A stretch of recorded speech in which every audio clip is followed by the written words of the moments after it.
Ever feel like the holidays are kind of like that roller coaster, the one you're strapped into, can't get off, even if you wanted to? Uh-huh. Yeah, I know that feeling. Well, good news is you're definitely not alone. And this deep dive, we're going to unpack all that holiday stress, why it feels so, I don't know, inevitable, and more importantly, how to actually find some peace this season. So the American Psychological Association, APA for short, they just released their 2023 poll on holiday stress. And honestly, the numbers, kind of shocking. Get this, almost 9 out of 10 Americans, they experience holiday stress. I was blown away by that. It's a lot more common than people realize, isn't it? Right. Makes you feel less alone knowing it's not just you. Right, for sure. But okay, before we jump to solutions, got to understand the problem, right? The APA, they found that for a lot of folks, stress isn't just like a little thing during the holidays. It's more like a bulldozer. I like that analogy. Right. So 41% said their stress levels actually increased during the holidays. And get this, 43%, they said that stress keeps them from enjoying anything. That's really sad when you think about it. The holidays should be a joyful time. Exactly. Total holiday buzzkill. Yeah. And honestly, part of it, I think, is we put so much pressure on ourselves, right, to make everything bigger, better. It's true. We get bombarded with these images, perfect families, tons of presents, everyone's happy, but real life, it's way more complicated. Oh, totally. And then there's that whole, keeping up with the Joneses thing. The APA found that 36% see the holidays as a competition, not even a celebration. Yeah, that's the thing. We forget that for a lot of people, the holidays don't fit that cheerful mold. Maybe they've experienced loss or have difficult family dynamics, or maybe their cultural background is different. That pressure to conform, it's incredibly isolating. Absolutely. And then, of course, we got to talk about the financial pressure. The APA found that 58% of people, they said finances were a huge holiday stressor, especially hard on lower-income households. Definitely. And this year, with inflation still a concern, like psychiatry.org pointed out, that financial strain, it's amplified. Gifts, travel, food, it all adds up. Big time. So it's like the holidays shine this giant spotlight on all the things that stress us out, right? But knowing all this, how do we actually protect ourselves, our mental well-being? Well, I think we got to go beyond just what causes stress. We need to understand how it affects our brains. And that's where this article from Harvard Medical School comes in. You know that feeling when you just wish the holidays would be over already? Oh, tell me about it. Right. Well, you are not alone. The Harvard article, they mentioned another survey, and get this, 62% of people felt the exact same way. Wow. That's a lot of us. I know. So it's not just the eggnog talking, right? There's actual brain science behind that holiday exhaustion. Exactly. And all those demands, the planning, the shopping, the constant socializing, it pushes our prefrontal cortex, basically our brain's command center, into overdrive. Whoa, seriously. Oh, yeah. Imagine you're a marathon runner, but instead of your legs getting tired, it's your brain. You eventually hit a wall. And that's when those holiday brain symptoms start kicking in. Precisely. Forgetfulness, trouble focusing, even making simple decisions, it all becomes harder. And here's the kicker, chronic stress. It can actually impact the health of our brain cells. Wait, are you serious? Our brain cells are actually taking a hit during the holidays? They are, but there's good news. It's usually temporary. This kind of stress, it's what we call acute stress, meaning it typically lessens once the holidays are over. Our brains are incredibly resilient. With a bit of care, they can bounce back. Okay. That is reassuring. But how do we actually give our brains that care when it feels like the holidays are designed to push us to our limits? Well, luckily, psychiatry.org has got our backs. They got some practical strategies we can use to navigate this season, without losing our minds. Okay, so psychiatry.org, they're like that friend who always has the best tips for chilling out, right? Right. And their article, full of them. So one of the simplest things they mentioned, but also crazy powerful. Mindfulness and meditation. I got to admit, I used to think meditation, that's for, I don't know, monks on a mountaintop. It does have that reputation. Yeah. Right. But it's actually super accessible and so helpful, especially during the holidays. It really is. You don't have to be an expert, Even a few minutes of deep breathing, when you feel that overwhelm coming on, it can make a world of difference. Seriously, that easy. Seriously. Picture this.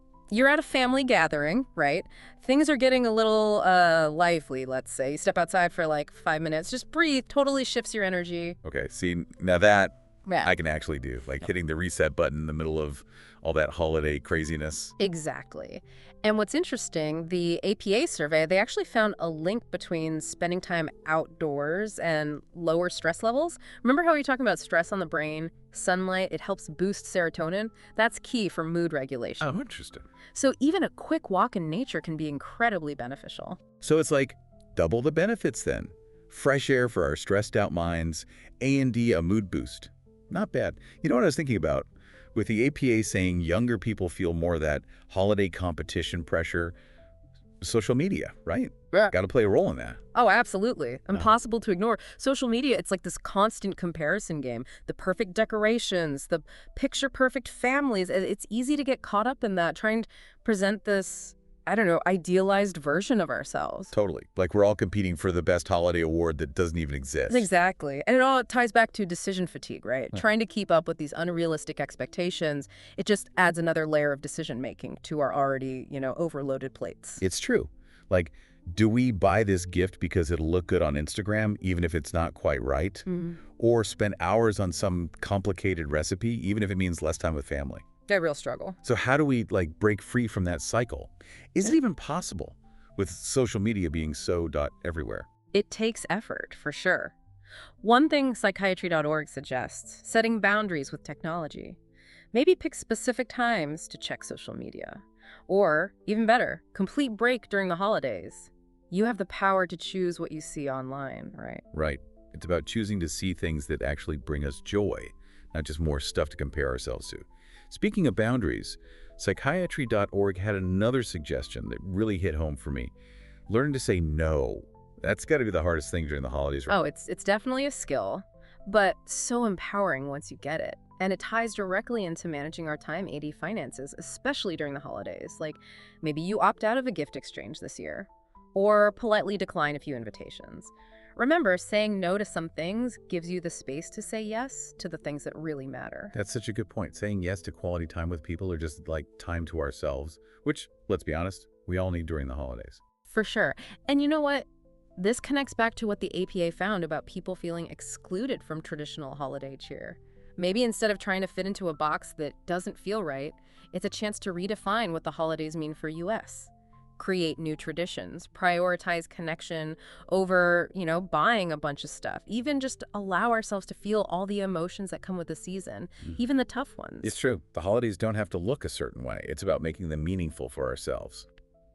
Before we jump into more tips, I wanted to circle back to decision fatigue. Like our brains literally having a limit on how many choices we can make. Yeah. The Harvard article goes into it. It's fascinating. Turns out all those little choices, what to buy, what to wear, what to eat, which event to go to, or it depletes our brain power. So basically, it's like our brains have this decision-making battery, and during the holidays, we are draining it way too fast. Exactly. And that's where those strategies from the Harvard article come in. Like, instead of spending hours scrolling through a million gift ideas online, what if you set a budget first? And maybe pick a couple of your favorite stores to browse. Yeah, that's smart. Less options, less overwhelm. Right. Or instead of trying to make like a 5-course holiday feast, maybe this year it's a potluck, or even just order in a few dishes. Simplify. Love that. Freeing up that brain power for more important things. So maybe we can't totally avoid decision fatigue, but we can at least manage it, right? Exactly. And another thing that helps a lot, routines and planning. Even just a loose schedule can make a difference. Decide which traditions are really important to you. Get those on the calendar early. That way you can actually enjoy them instead of constantly stressing about what's next on the to-do list. Makes sense. Making time for what truly matters and giving ourselves permission to let go of the rest, which honestly is easier said than done sometimes. It is. And remember that whole learning to say no thing? That's huge EE for this too. Setting boundaries, prioritizing our energy, that's how we actually show up for the things that matter. So well said. Okay, as we wrap up this holiday stress deep dive, what's really sticking with you? What's one thing you'll try doing differently this year? For me, it's that reminder that the holidays aren't a performance. It's not about this picture-perfect thing or living up to other people's expectations. It's about connection and gratitude and those little moments of joy.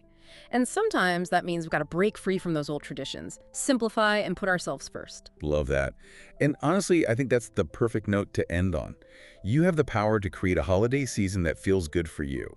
It's not about perfection, it's about intention. So go out there, create a holiday that reflects your values, your priorities, and your definition of joy.